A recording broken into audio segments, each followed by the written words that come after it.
Well, good morning, boys and girls. Today on Gammy Diana's Book Club, we're going to talk about a book that I read. It's called Sexuality and Relationships in the Lives of People with Intellectual Disabilities, Standing in My Shoes. Now, first things first, we have to talk about who wrote it. Now, I could sit here and tell you all of the names of every person in the whole book because there's quite a few. I'll just tell you about the editors and the people that put it together.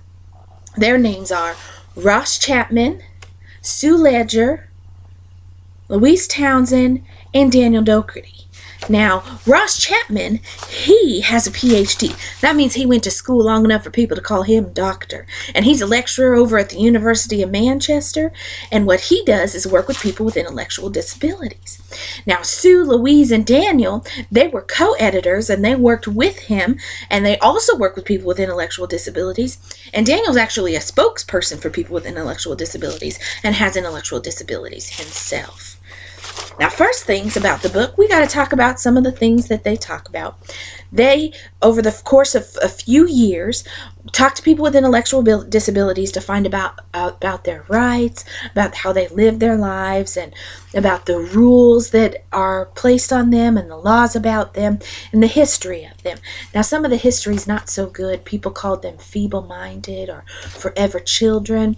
They segregated them into boys groups and girls groups. They said they couldn't have sex. They sterilized them, and they said they were incapable of having kids or doing anything. Just a bunch of mean ideas about things that people with intellectual disabilities can or can't do. Isn't that sad?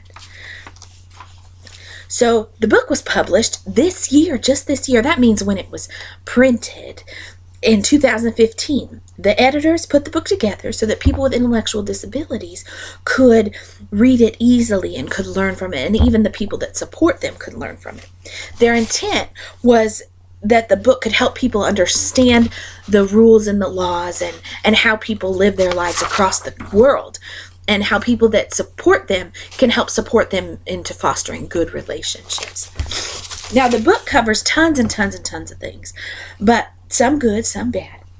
But Gammy's only going to talk about a little bit about the politics like I just did, and a lot about the people with intellectual disabilities that she's grown pretty fond of. The first two are Ebba and Johnny. Now, Ebba and Johnny are from Iceland, and they met in the winter.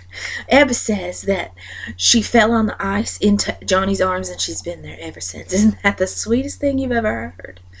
Now, they're married, and they don't have children, because Ebba was one of those folks that got sterilized. They took all of her insides out so she couldn't have any babies.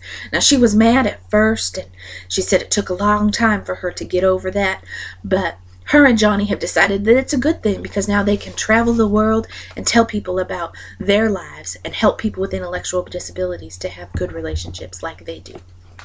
Now, next up is a lady named Corinne.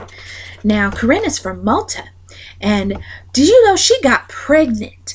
She didn't never be taught that sex could lead to pregnancy. She never got that sex education. So she had a stomach ache and went to the doctor and found out she was 8 months pregnant. Now, the thing that scared her the most was she was afraid that they were going to take her baby. But the people that are in her life supported her to keep that baby and to take care of that baby, so she's been able to keep her daughter. Now, next up is a group, two people named Peggy and Maurice from Flanders. And that's over there in the Mediterranean somewhere or something. And when they started dating, their staff told them that they could only see each other once every 6 weeks. Now, what kind of a relationship means that you could see each other only once every 6 weeks? Now, Maurice went to the bathroom and called his lawyer, and his lawyer helped him to fix that. So now they do get to see each other every weekend. And they are engaged, but they'll always be engaged because if they were to get married, Peggy would lose all of her insurance and everything. And so they don't want to do that. So they're engaged, but that's it. And they both live in their group homes and are happy together. Now, the thing that I thought was most interesting is when he went to go stay the night the first time, his staff told him that he had to use this balloon, and it was the most important part of having sex. And you know what Maurice said? He said he thought the most important part about having sex with Peggy was talking to Peggy about having sex with Peggy. I think he's probably right. Next up is a fella named Andrew. Now, Andrew was born a boy, and he didn't feel comfortable being a boy. He really liked girl things and liked to buy women's watches and women's clothing, and so he decided that he was transgendered and should be a girl. So he named himself Alice, and he's a girl now. And he's a writer, and he writes about things that he goes through so that people with intellectual disabilities that might also be transgendered could learn from his experiences. Now, the saddest part about Alice is she's felt that she has been bullied lifelong, and she had to move from her family that didn't support her and move from her staff that didn't support her, and now she lives alone and goes around the world and talks to people about her life. Now, last up is a girl named Claire. Now, Claire is a lesbian and an artist, and she created a group called the Rainbow Fairy Group. Now, the reason that she created that group is because she felt that people with intellectual disabilities that are gay didn't have any place to go to talk to people about intellectual disabilities that were also gay. So she created this group so people could get together and talk about things. Now, Claire also helps people with intellectual disabilities by doing that.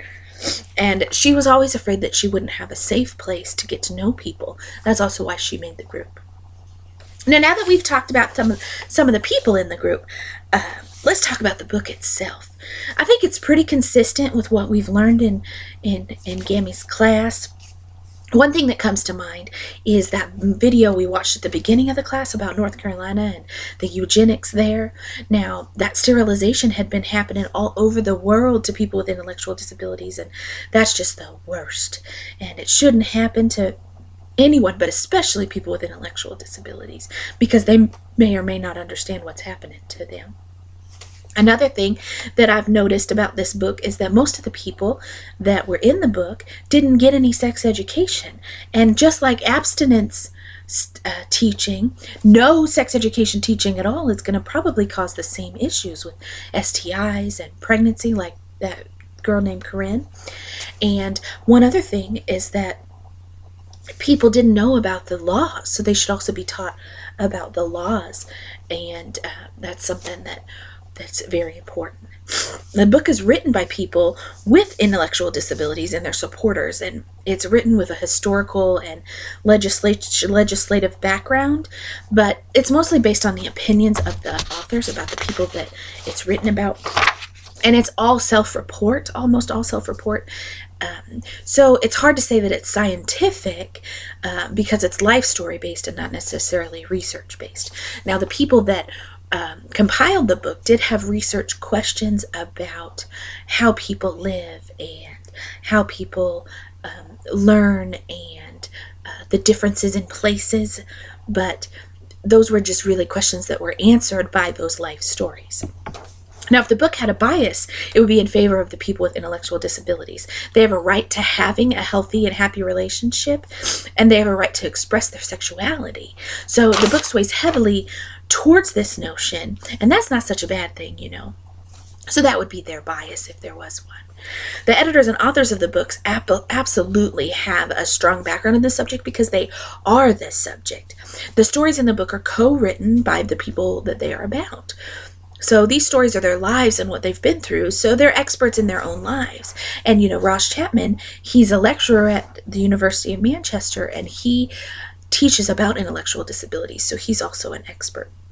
What's interesting, though, is that even though they're experts in their own lives, they may not have known the laws that affected them. For instance, when they talked to some people in Ireland, they learned about the laws and said, well, I've been breaking the law my whole life.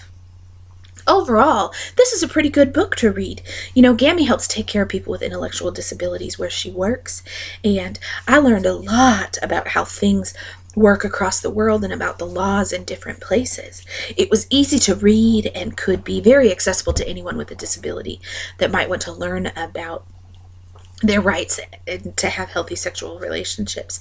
However, because it was so simplified, you know, there was a lot of repetition, and so I really had to get through that part. But the best part is that at least it drove the points home about having really good sexual and healthy relationships.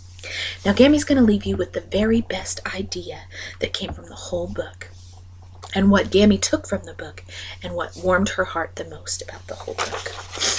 A boy named Fonsky said, "Love is not disabling, it makes you stronger." All right, y'all. I'm signing off. Thanks for watching Gammy's Book Club.